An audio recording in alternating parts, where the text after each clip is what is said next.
जय हिंद जय बिहार। आज कारक के विषय में, कारक तो मैं से पहले दे चुके हैं, लेकिन आज कारक में बहुत विस्तार से बता रहे हैं कारक किसे कहते हैं, कारक के कुछ चिन्ह है जिसका प्रयोग कहाँ कहाँ होता है, और ये बोर्ड परीक्षा में कई बार आता भी है और आया भी है, शायद आ जाए। तो मेरे समझ से बहुत इंपॉर्टेंट है प्रश्न है, कारक किसे कहते हैं।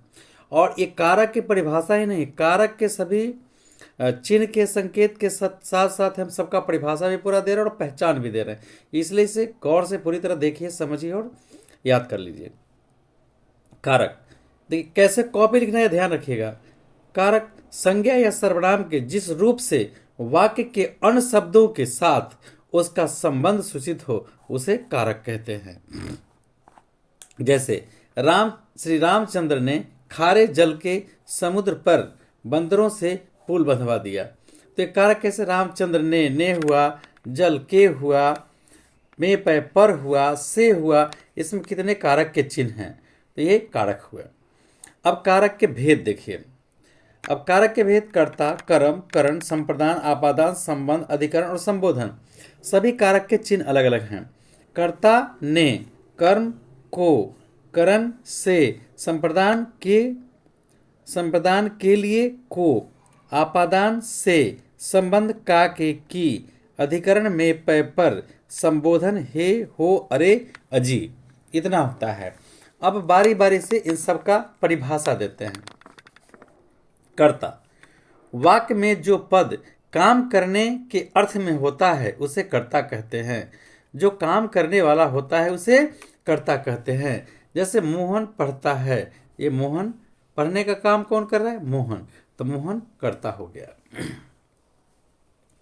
कर्ता के ने विभक्ति या चिन्ह का प्रयोग कहाँ कहाँ होता है, तो ने विभक्ति का प्रयोग निम्नलिखित स्थितियों में होता है। नंबर एक में ने का प्रयोग कर्ता के साथ तब होता है जब एक पदीय या संयुक्त क्रिया सकर्मक भूतकालिक होती है। केवल सामान्य भूत, आसन्न भूत और पूर्ण भूत और संदिग्ध भूत कालों में ने का प्रयोग लगता है, यानी प्रयोग होता है। उदाहरण देखिए, सामान्य भूत में राम ने रोटी खाई, देखिए ने आ गया यहाँ सामान्य भूत में। आसन्न भूत में देखिए राम ने रोटी खाई है, ये देखिए पूर्ण भूत में काम पूरा हो गया, राम ने रोटी खाई थी। संदिग्ध भूत में आइए, राम ने रोटी खाई होगी। तो समझिए कि भूतकाल वाले में आसन्न भूत, सामान्य भूत, आसन्न भूत, पूर्ण भूत और संदिग्ध भूत में ने चिन्ह का प्रयोग होता है।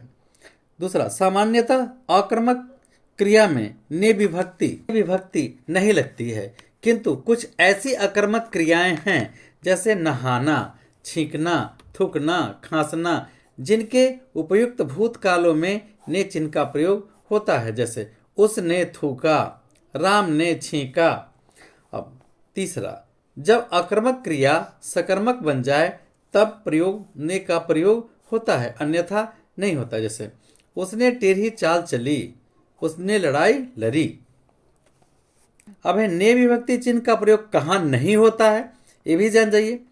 तो वर्तमान और भविष्यत कालों की क्रिया में कर्ता के साथ ने चिन्ह का प्रयोग नहीं होता है। जैसे राम जाता है, देखिए राम जाता है क्या कहता है, वर्तमान और भविष्यत काल की क्रिया में कर्ता के साथ ने चिन्ह का प्रयोग नहीं होता। जैसे राम जाएगा, राम जाता है वर्तमान में है, राम जाएगा भविष्य में है, तो इसमें ने का प्रयोग नहीं होता है। बोलना, ले जाना, भूलना, समझना यद्यपि आके सकर्मक क्रिया है, तथापि इनकी उपयुक्त भूतकालिक क्रियाओं में कर्ता के साथ ने चिन्ह का प्रयोग नहीं होता। जैसे वह गाली बका, वह मुझे भूला। संयुक्त क्रिया का अंतिम खंड यदि सकर्मक हो तो उसके कर्ता के साथ ने चिन्ह का प्रयोग नहीं होता है। तो आपको दो तरह का प्रश्न पहले कई बार बोर्ड में आ चुका है, कर्ता के ने चिन्ह का प्रयोग कहाँ कहाँ होता है, जो ऊपर हमने बताया। हो सकता है ये भी आ जाए कि ने चिन्ह का प्रयोग कहाँ नहीं होता है, ये बात ध्यान रखें। कर्ता में को का प्रयोग विधि क्रिया चाहिए और सामान्य भूत में जाना था में कर्ता को के साथ आता है। जैसे राम को जाना चाहिए। अब आइए नंबर 2 में कर्म। पहले कर्ता के बारे में हो गया, अब कर्म के बारे में। जिस पर क्रिया का फल पड़ता है उसे कर्म कहते हैं। जिस पर क्रिया का फल पड़ता है उसे कर्म कहते हैं। राम ने मारा, किसको मारा, रावण को, तो यहां रावण आपका कर्म हो गया। करण, जिससे काम हो उसे करण कहते हैं। श्याम कलम से लिखता है, तो पहले श्याम लिखता है, किस चीज से लिखता है? कलम से। तो जिससे काम हो, काम किस चीज से हो रहा है? कलम से, तो कलम आपका करण हो गया। संप्रदान जिसके लिए किया जाए उसे संप्रदान कहते हैं। शिष्य ने अपने गुरु के लिए सब कुछ किया, तो किसके लिए किया? गुरु के लिए किया, तो गुरु के लिए यहां संप्रदान हो गया। अब देखिए आपादान, जिससे किसी वस्तु को अलग किया जाए, जिससे किसी वस्तु को अलग किया जाए उसे अपादान कहते हैं। वह अपने कक्षा से बाहर गया। कक्षा से कौन गया बाहर? वह कक्षा से बाहर गया, अलग हो गया। कक्षा तो जहां कहता है, लेकिन वह यानी कोई व्यक्ति है जो कक्षा से बाहर गया, तो कक्षा से ये बाहर जाना, वह व्यक्ति बाहर गया, वो अपादान हो गया। कहता है अपादाने पंचमी, एक फार्मूला होता है। तो जैसे पेड़ से पत्ते गिरते हैं, तो पेड़ स्थिर है लेकिन पत्ता क्या हो गया? उससे अलग हो गया, पत्ता पेड़ से बाहर हो गया, तो पत्ता आपका अपादान में जाएगा। इसमें कक्षा से बच्चा बाहर गया तो बच्चा अपादान हो जाएगा। संबंध, जिससे किसी वस्तु का संबंध हो उसे संबंध कारक कहते हैं। जैसे रहीम का मकान, रहीम का मकान छोटा है। देखिए क्या कहता है? संबंध। तो रहीम का मकान किसका है? रहीम का। संबंध किसके साथ है? रहीम के साथ है। तो यहाँ रहीम का मकान का जो संबंध बता रहा है, का मकान, किसका मकान? तो रहीम का मकान, तो यहाँ पर यह संबंध हो गया। मकान किसका है? तो रहीम का है। अधिकरण, जिससे क्रिया का आधार जाना जाए उसे हम अधिकरण कहते हैं।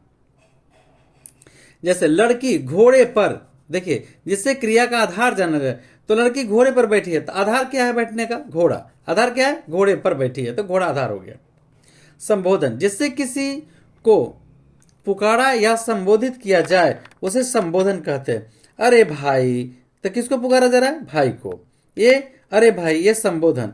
जल्दी आओ, आदेश दे रहे हैं आओ, लेकिन जल्दी, ये संबोधित कर रहे हैं आओ जल्दी, ऑर्डर दे रहे हैं। इस तरह से ये कारक के बारे में पूरा पढ़ लीजिएगा, ये बहुत इंपॉर्टेंट है। संस्कृत में भी इसका अति आवश्यकता होता है। इसके बिना हम आगे पढ़ाई संस्कृत में जान पाना, हिंदी में भी जान पाना बहुत मुश्किल हो जाता है। तो इसका कारक का ज्ञान आपको अच्छी तरह होना चाहिए। कहीं कहीं तो शॉर्ट में मिलता है, पर हम पूरा विस्तार से आपको बता दिए हैं। जय हिंद, जय बिहार।